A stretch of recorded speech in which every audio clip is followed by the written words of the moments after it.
C'est un des métiers les plus anciens. Les premières traces de tours sont estimées à 2000-2500 avant Jésus-Christ, en Mésopotamie. Là, la céramique, on est à... Je crois que le plus ancien pour l'instant, c'est 26 000 ans estimé du côté de l'Asie. Entre force et finesse, comme des milliers d'artisans potiers avant lui, Julien fait corps avec la terre.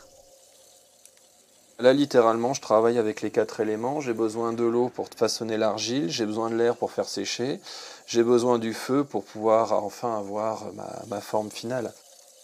On prend le temps de travailler sur le pot, mais aussi sur soi. Le centrage du pot permet aussi de se recentrer soi-même. Passionné d'histoire, Julien façonne à l'infini des pièces uniques, comme au temps où chaque village avait son potier. J'ai toujours une base de vaisselle utilitaire accessible au plus grand nombre. Après, je vais avoir des commandes bien spécifiques pour de la copie historique. Et puis après, j'ai mes propres créations, mais à force de faire autant d'historique, elles sont forcément teintées d'historique. Il y a des pièces que je croise au fur et à mesure de ma carrière qui me plaisent beaucoup, que je garde en mémoire ou plus précisément en main.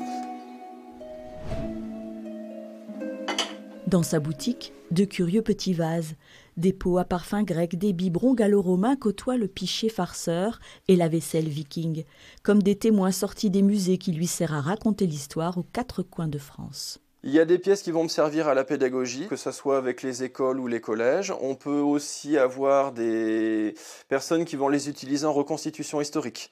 Époque romaine, époque médiévale. Je me suis dit que je pouvais créer un monde ou recréer un monde disparu. Et c'est ce qui m'a poussé à aller dans cette direction. Un savoir-faire couronné par le titre convoité de maître artisan en céramique d'art, la plus haute distinction de l'artisanat. Pour moi, c'est pas un aboutissement, c'est juste la première marche pour passer à la suite. Ça va me pousser à aller encore plus loin et à faire encore mieux. De toute façon, la céramique, on n'en finira jamais d'apprendre. Il y a un champ des possibles qui est tellement large qu'on n'en voit jamais le bout.